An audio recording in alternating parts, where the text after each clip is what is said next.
nakita ko po, marami na po siyang sugat. Lumabot na po yung dugo niya sa tenga at saka sa ilong. Pero nadalapan naman yun po yun sa hospital.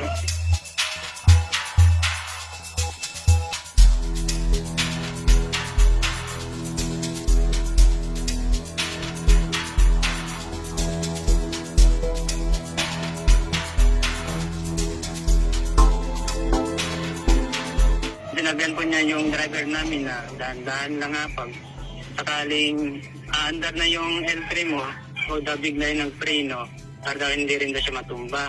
Parang wala naman pong busina po kasi yung narinig lang po kasi namin yung preno na sobrang lakas po.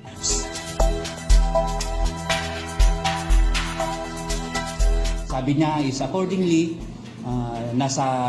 galing siya ng curb, na pagbungad niya, nandun na nakaparada yung dalawang sasakyan. Hindi talaga niya napansin. Kaya direct hit yung pagkakatama niya.